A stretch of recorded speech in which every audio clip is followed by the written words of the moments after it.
This one's for Mom, and maybe I'll post it on her birthday, or maybe I'll keep it just between me and her. I haven't seen her since a short time before she died on December 11th, 2003. By then I was in my new place in Harlem. But the thing I remember most before my move, and Mom's bigger move, was what she said before she died. The Harlem broker wouldn't return my calls, and I thought the deal was dead in the water, as my lawyer put it. He hated brokers and somehow managed to really piss mine off, and I ended up having to call the broker to try and make amends. Aside from the circumstance of being required in New York City to retain a real estate lawyer, who in this case estranged the broker I had a great deal with, I really liked my lawyer. But at the time I was incredibly stressed out, so my mom said to me, "Sue, you can just let go. Everything that happens has already been decided." It's amazing how much what my mom said helped me. She was connected to an otherworldly cosmic thing of brilliance before she died, and spoke those words with the kind of resonance you would expect from such a place. And I still remember the exact words every time I stress out that much. Maybe it's her way of communicating with me, to remind me to keep my head. Dad always sends me a bird. It's interesting, since my parents died, I've learned that souls, like people, have their own way of doing things. I idolized my mom. She was not only a thing of beauty, but also a Northwestern University National Scholar, and maybe or maybe not technically a genius, who knows, but still.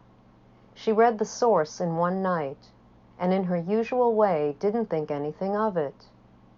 The next morning, when I marveled at her reading an 800-page book in one sole night, she said, "Well, I couldn't sleep, so I read the whole thing." And then she told me all about it, mind like a sponge. Honestly, you'd have to be there to believe it. She was also the best mom and a very kind person. She'd have her moods, but who doesn't? We'd fight, as moms and daughters do, but to be honest, I could be a real handful.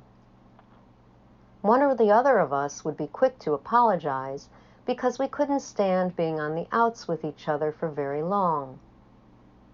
Once I visited home from college for the weekend, and she took one look at me and said, "I don't know what you're doing, but please stop."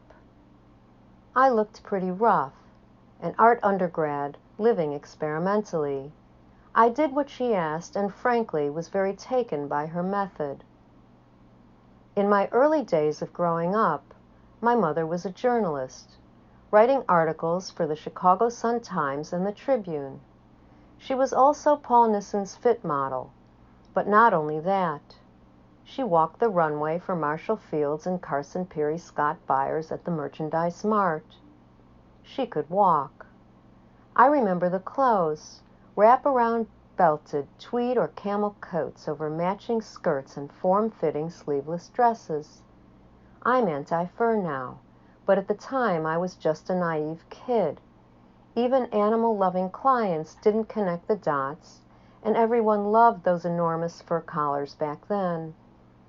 I was really proud of my mom and thought the clothes were beautiful. But it bears being said, I'm thrilled we have faux fur now. When I was 13, my mother would take me to Paul Nissen's studio, and one day his seamstress fitted me for an ivory-colored wool, sleeveless knee-length dress, with matching coat and clear dome-shaped buttons. It was beautiful. Paul held my chin up and asked me to walk, but I was too shy. My mom could work a walk, and I don't even know how someone like me could be born out of a mother like her. But she seemed not to be that aware of herself. For example, once at Brooks Brothers, as she lost herself in the choices for my dad, an alluring man shopping there stalked her the entire time. But she never even noticed him. I watched the whole thing from a distance, when I was 17. She was a stunner in a black mink coat and matching mink hat with a sweeping brim, so no wonder. She offered me the ensemble after she and my dad moved to Florida, but on principle as an animal lover, I couldn't accept it.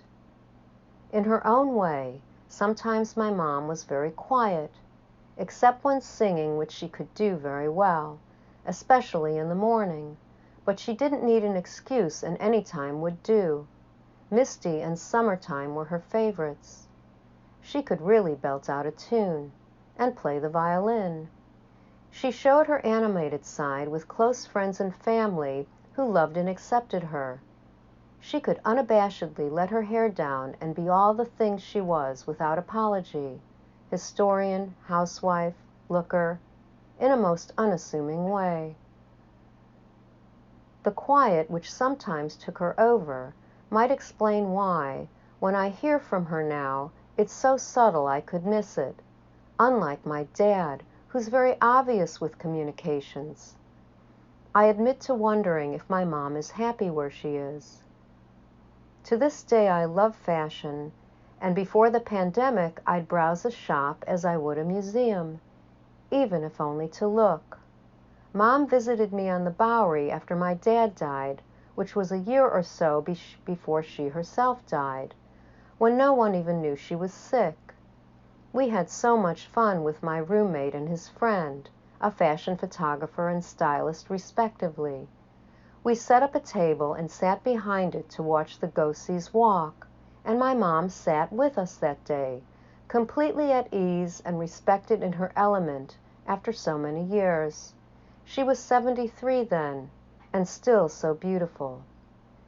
Rudy and Nolé treated her like a queen. Nolé held her hand and beamed at her, addressing her as Mrs. Willis. As we picked through the clothes on the racks, I said, "You see, Mom, all these holes?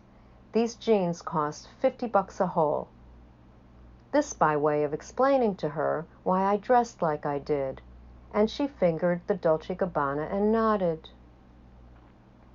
When I was a child, she told me I was the daughter of her heart and soul. Sitting down to write this morning, I found myself afraid to tell a story about her, not knowing what feelings would arise. As I think you can relate, it hurts so much to remember details you love about your mother when you can't be with her anymore. There are so many more things than I've said. It's painful, even as she reminds me now, to let it all go.